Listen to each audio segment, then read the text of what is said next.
Good morning students. आज हम BSc part second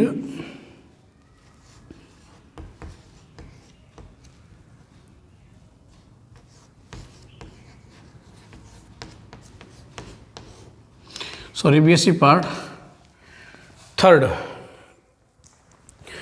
के अंदर जो टॉपिक पढ़ने वाले हैं वो पढ़ रहे हैं अपन क्या,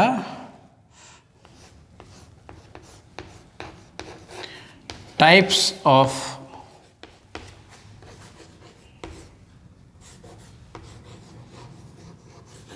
embryo sac. Types of embryo sac के बारे में अपन को आज पढ़ना है। इससे पहले वाले क्लासों के अंदर हमने आपको एम्ब्रियो सैक के डेवलपमेंट, उसकी संरचना के बारे में विस्तार पूर्वक समझा दिया है। आज टाइप्स के बारे में, तो एम्ब्रियो सैक के टाइप्स के बारे में जो बताने वाले वैज्ञानिक थे, है ना, वो कौन थे? पंचानन महेश्वरी। कौन थे? पंचानन महेश्वरी। इन्होंने अपनी एक पुस्तक लिखी थी। इन्होंने अपनी एक बुक के अंदर इसका क्या क्या है व्याख्या की है, इन टाइप्सों के बारे में बताया है। और जो उस बुक का नाम क्या था? Introduction to embryology. Introduction to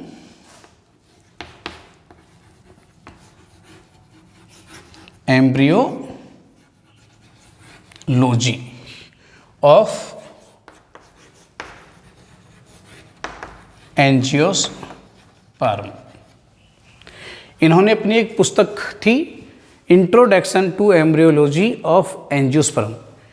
इसके अंदर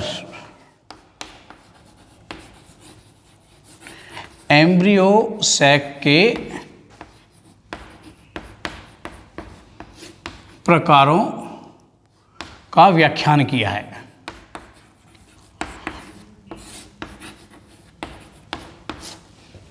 इस पुस्तक में इन्होंने एम्ब्रियो सैकों के प्रकारों का व्याख्यान इन्होंने किया है। इन्होंने जो एम्ब्रियो सैक के प्रकार बताए हैं उसका बेस क्या माना है। अब इसका जो बेस देखो, इन्होंने बेस क्या माना था। बेस देखो, 3 बेस थे इसके मेन।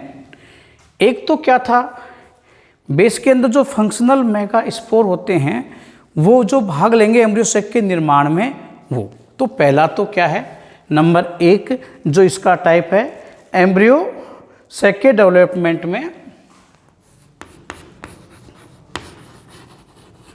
एम्ब्रियो सैक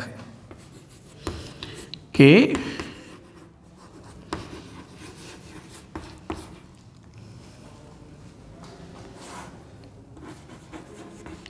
डेवलपमेंट में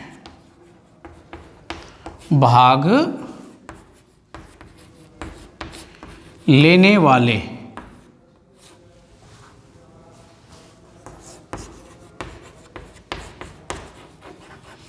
फंक्शनल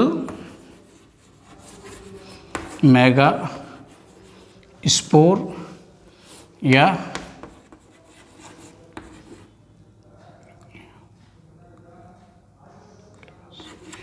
जो न्यूक्लियस है ना, जो ये कितने होते हैं, जैसे कि एक ले लेता है, एक फंक्शन मेगा स्पोर रहेगा तो उसको क्या कहेंगे? Mono sporic. मान लीजिए कितना लेता है, ये पहली कंडीशन हो गई। दूसरी कंडीशन में जैसे मान लीजिए 2 लेते हैं, 2 क्या लेते हैं?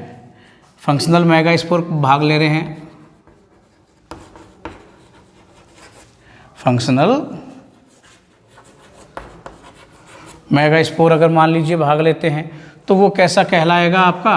बाईस्पोरिक।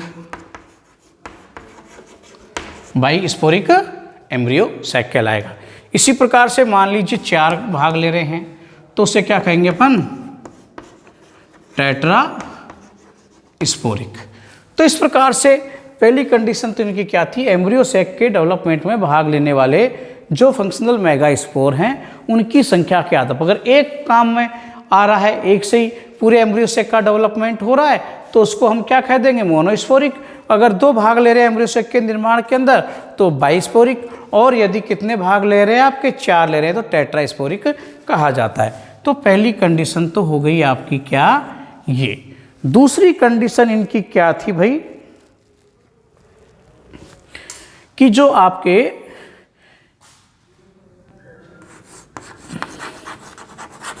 फीमेल गैमेटोफाइट, या इसको हम क्या कहते हैं,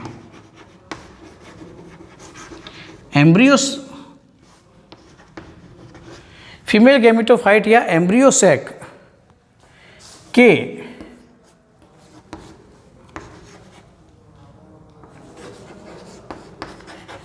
डेवलपमेंट में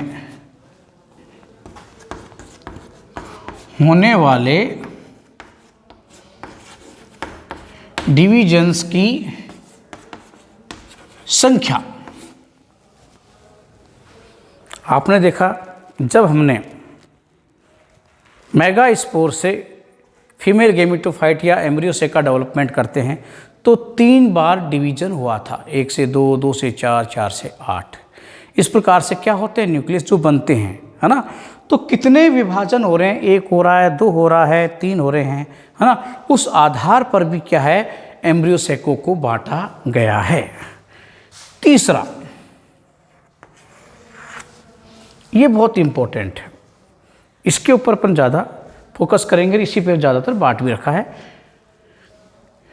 ये इतना ज़्यादा नहीं है दूसरा वाला।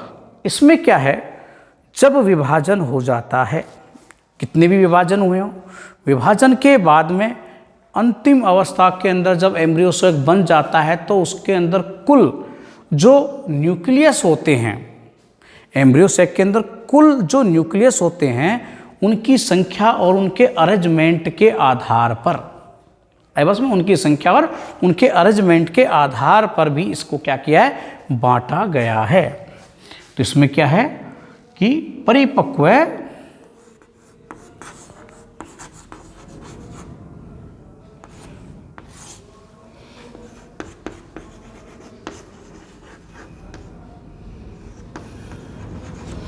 परिपक्व एम्ब्रियो सैक में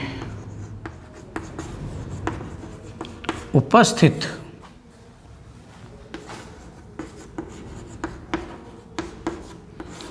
केंद्रकों की संख्या व उनके अभिविन्यास, अभिविन्यास का मतलब अरेंजमेंट पर, अंत में उनका जो अरेंजमेंट रहता है उस आधार पर भी हमने क्या किया है, इसको बांट रखा है। तो ये 3 ऐसे कारक हैं जिनके आधार पर हमने क्या किया है, या हमने तो क्या, पंचानन महेश्वरी जी ने एम्ब्रियो सैकों के प्रकारों के बारे में बताया है। अब हम सबसे पहले आज जो पढ़ना चाहते हैं वो पढ़ेंगे मोनोस्पोरिक को, है ना। तो क्या होता है मोनोस्पोरिक, तो ये देखते हैं पहले अपन।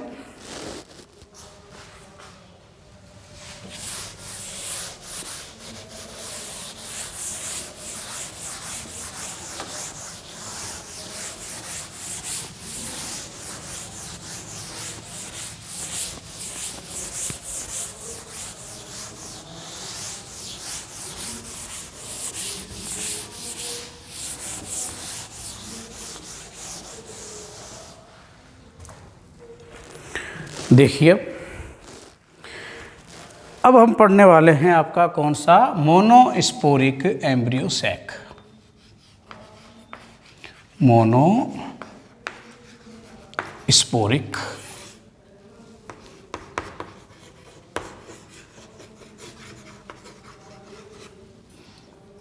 तो सबसे पहले मोनोस्पोरिक एम्ब्रियो सैक होते क्या हैं ये जानना बहुत ज़रूरी है। तो मोनोस्पोरिक एम्ब्रियो सेक हैं क्या? तो इसके लिए देखो, नाम से ही मोनो का मतलब होता है वन, है ना। तो इसके अंदर क्या होता है, इस प्रकार के एम्ब्रियो सैकों में जो डेवलपमेंट होता है वो केवल एक फंक्शनल मेगास्पोर से ही होता है। तो इसमें क्या होगा, ऐसे एम्ब्रियो सैकों का डेवलपमेंट, ऐसे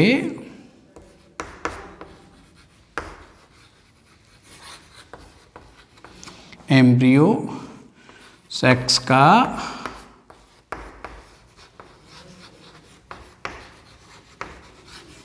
डेवलपमेंट केवल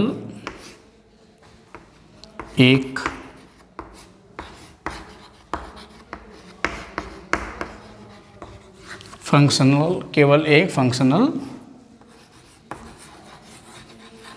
मेगा स्पोर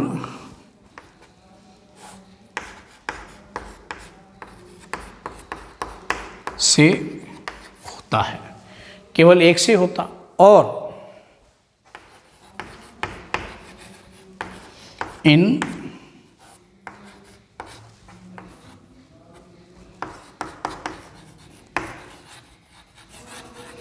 एम्ब्रियो सेक्स में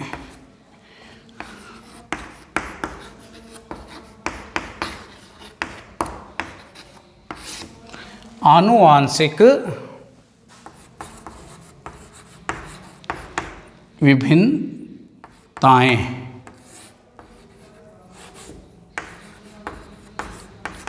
नहीं होती हैं। इनमें कोई आनुवांशिक विभिन्नताएं नहीं होंगी, क्योंकि जब एक ही केंद्रक लिया है, उसी से बन रहा है, तो स्वाभाविक है एक ही लिया है, तो आनुवांशिक विभिन्नताएं होने का कोई मतलब ही नहीं उठता है ना। तो आनुवांशिक विभिन्नताएं भी नहीं होती है। डेवलपमेंट क्या हो रहा है, केवल एक ही किससे हो रहा है, क्या नाम, फंक्शनल मेगा स्पोर से हो रहा है। अब ये क्या होते हैं भाई, दो प्रकार के होते हैं, यानी कि जो टाइप है, इस आधार पर हमने इसको क्या है, दो भागों के अंदर इसको बांटा है। दो प्रकार के हैं। दो प्रकार के कौन कौन से हैं, देखो आप, ये दो प्रकार के हैं। नंबर एक, पॉलीगोनम टाइप। पहला तो कौन सा है, पॉलीगोनम टाइप। और दूसरा जो है ओइनोथिरा टाइप। दूसरा कौन सा है, ओइनोथिरा टाइप। ये दो प्रकार के क्या होते हैं, एम्ब्रियो सैक मोनोस्पोरिक के अंतर्गत बताए गए हैं। तो पहले हम पढ़ते हैं पॉलीगोनम टाइप को, कि पॉलीगोनम टाइप क्या होता है। तो इसको देखो आप, नंबर एक, पॉलीगोनम टाइप में क्या है। तो पॉलीगोनम टाइप में देखो, पहली बात तो क्या होगा कि इसके अंतर्गत क्या होता है, इसका जो डेवलपमेंट होता है,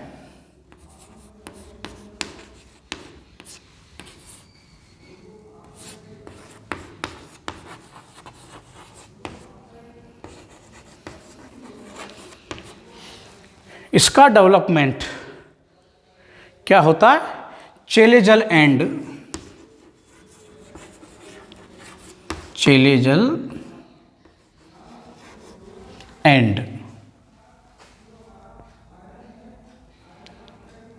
पर स्थित फंक्शनल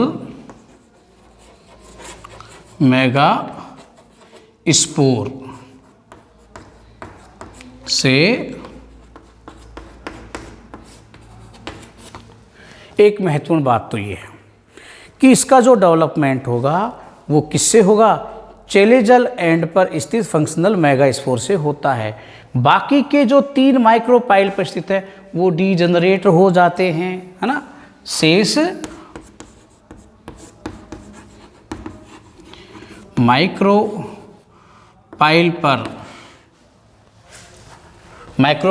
एंड पर, है ना, माइक्रोपाइल एंड पर स्थित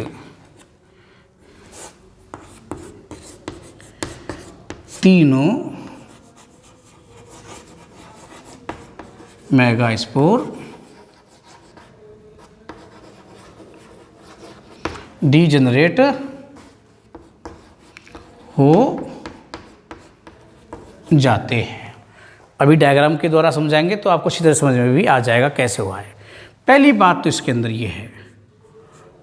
दूसरी बात क्या है, इसमें जो फंक्शनल मेगास्पोर है उसमें 3 समसूत्री विभाजन होंगे।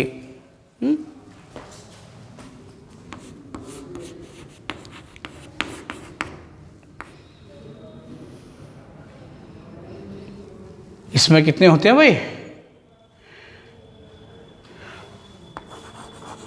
इसके फंक्शनल मेगास्पोर में 3 समसूत्री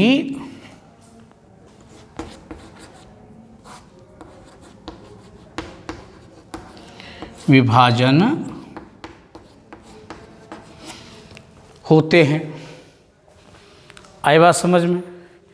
तीसरी कंडीशन देखो इसके अंदर क्या है, जब 3 समसूत्री विभाजन होंगे तो अंत में जो एम्ब्रियो सैक बनेगा उसके अंदर टोटल केंद्रकों की संख्या कितनी होती है? 8 होगी या नहीं होगी?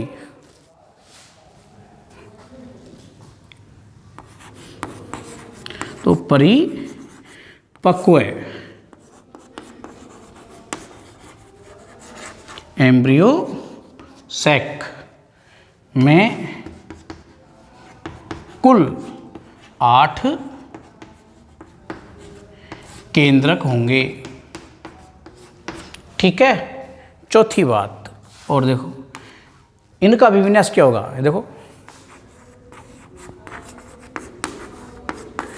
केंद्रकों का अरेंजमेंट है ना, अभिविन्यास 3 + 2 + 3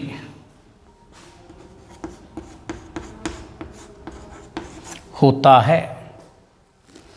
3 + 2 + 3 होता है। हो गया, ये व्यवस्था होगी। अब एक और बहुत महत्वपूर्ण बात, इसके खोजकर्ता कौन थे?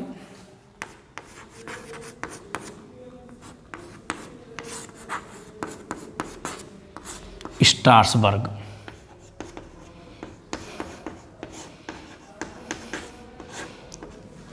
और पादप किसमें खोजा? पोलीगोनम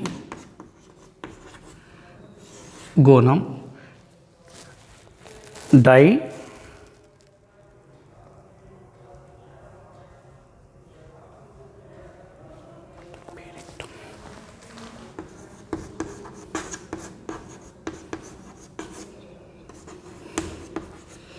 पोलीगोनम डाई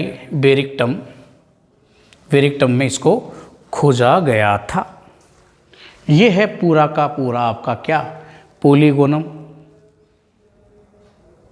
टाइप के क्या एम्ब्रियो सैक के बारे में जो बातें थी, मेन बातें मैंने आपको यहाँ पर क्या लिख दी हैं। अब इसके डेवलपमेंट को मैं समझाता हूँ। चलो यहीं समझा देता हूँ, अपने पास जगह है थोड़ी। इसमें देखो, सबसे पहले हमें क्या चाहिए? फंक्शनल मेगास्पोर चाहिए। तो ये देखिए आप, केवल एक लिया है हमने, जैसे ये है मान लो। अब इस एंड को मैं मान लेता हूँ क्या आपका, चाहे इधर से कर लेते हैं, इसको अपन मान लेते हैं माइक्रो पाइल एंड, और इसको मान लेता हूँ मैं चेलेजल एंड। ठीक है। अपने पास शुरुआत में देखते हैं कितने केंद्रक होते हैं भाई? टोटल 4 केंद्रक आपके होते हैं। 1 2 3 एंड ये नीचे से बनाते हैं अपन, 1 2 3 और ये 4, 4 है। इन 4 में से 3 तो क्या हो गए आपके, कहाँ के हो रहे हैं? माइक्रोपाइल एंड के। किधर से हो रहे? हमने ये तो लिखा है कि कौन से हो रहे हैं? माइक्रोपाइल वाले एंड पर। चेलेजल एंड पर स्थित से ही क्या होगा, निर्माण होता है, इसका डेवलपमेंट होगा, है ना। तो ये चेलेजल एंड है, तो ये तो ऊपर वाला तो रह जाएगा कौन सा, फंक्शनल, और ये बाकी क्या हो गए, डी जेनेरेट, ये अपाशित हो गए, तीनों अपाशित हो गए, एक बच गया जो आपका फंक्शनल मेगास्पोर है। मैं इस फंक्शनल मेगास्पोर को यहाँ बना देता हूँ, ये लो, ये आपका फंक्शनल मेगास्पोर अपने पास आ गया, हो गया। केवल एक ही केंद्रक इसके अंदर है, इसलिए मोनोस्पोरिक कहलाएगा।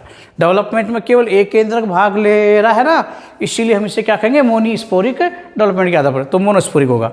अब हमने क्या बताया कि इसके अंदर क्या होते हैं, 3 समसूत्री विभाजन होते हैं। कितने होते हैं, 3। तो इसमें 3 समसूत्री विभाजन अपन करते हैं, तो देखो क्या होगा। फर्स्ट किया हमने पहले, क्या हो गया, पहले फर्स्ट माइटोसिस। तो फर्स्ट माइटोसिस से क्या होता है भाई, देखिए आप, कितने बनने वाले हैं, 2 बनेंगे, और 2 बनने के बाद में वही सेम कंडीशन यहाँ पर होगी। तो मैं आपको क्या है बता देता हूँ कि 2 बनेंगे, 2 बनने के बाद में एक ऊपर चला जाएगा और एक नीचे चला जाएगा। तो मैं ये कंडीशन आपकी यहाँ पर ये बना देता हूँ। 2 बने तो 2 बनने के बाद में क्या है, ये अलग अलग ध्रुवों पर चले जाते हैं, एक माइक्रोपाइल एंड की और एक चेलेजल एंड की, और क्या होते हैं, ये आ जाएंगे, ये मान लीजिए। अब इसके बाद में क्या होता है, सेकंड माइटोसिस होता है। कौन सा होगा, सेकंड होगा। जब सेकंड होगा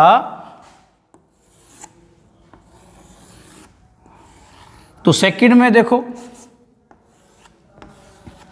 कितने बनने वाले हैं आपके केंद्रक, इधर 1 है तो 1 से 2, इधर 1 2 1 और ये 2, 2 और 2 4 बन गए ना, 2।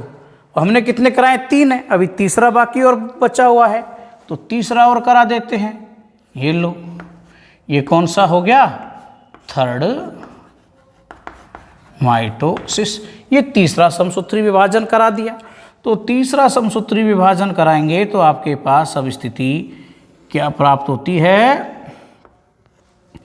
देखिए अब 2 हैं तो ये कितने बन जाएंगे, 2 से 4, 1 2 3 एंड ये 4, और नीचे भी कितने हो जाएंगे, 4 1 2 3 एंड ये 4, तो 4 4 मेगास्पोर बन गए। तो टोटल कंडीशन अपने पास तो केंद्रकों की कितनी हो गई, 8। तो 8 केंद्र की अवस्था अपने क्या हो गई है, प्राप्त हो गई। तो ये लाइन भी हो गई 8 केंद्र की। अब विन्यास बताना है, अब इनका अरेंजमेंट हो रहा है, रीअरेंजमेंट हो रहा है, इसमें 3 2 3 में। अब इसका हम क्या कर देते हैं, रीअरेंजमेंट करेंगे। तो रीअरेंजमेंट में क्या होता है, देखो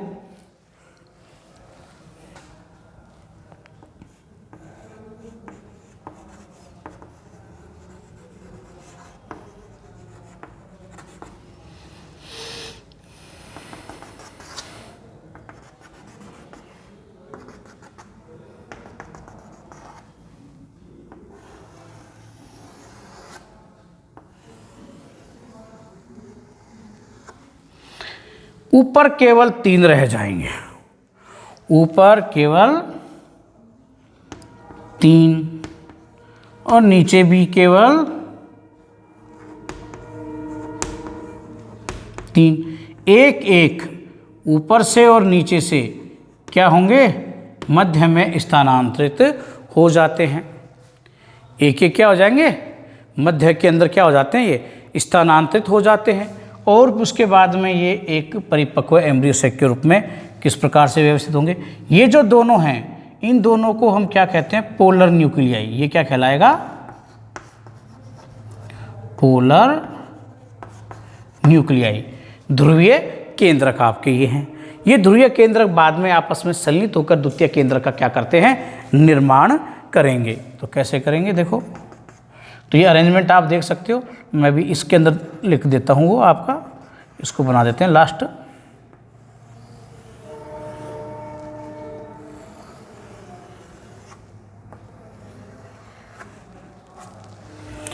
तो देखो यहाँ देखो आप 3 3 और 2 थे, तो ये तीनों कोशिकाओं में कन्वर्ट हो गए। 1 2 1 2 3, 3 सेल यहाँ बन गई और नीचे थे, एक यहाँ पर बड़ी कोशिका बनती है और ये 2 छोटी कोशिकाएं इसको घेरे हुए यहाँ रहेंगी। और बीच में जो था, जो केंद्रक फ्यूज होकर क्या बनाता है, द्वितीय केंद्रक के रूप में ये आ जाता है। तो ये क्या बन जाएगा आपका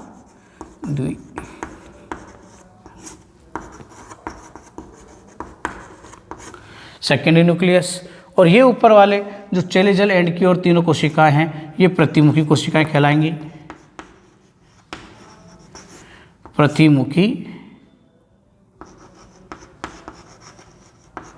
कोशिकाएं, एंटीपोडल सेल्स, ये कहलाता है आपका एग, अंड हो गया। और ये 2 सहायक कोशिका, सहाय या सहाय भी कह सकते हो, कोशिका, ये बन गया। अब देखो यहाँ कितने हैं, ये 3 है या नहीं है, 1 2 3। इधर कितने थे, 2 केंद्र थे ना ये देखो, और ये केंद्र कितने हैं यहाँ पर, 3।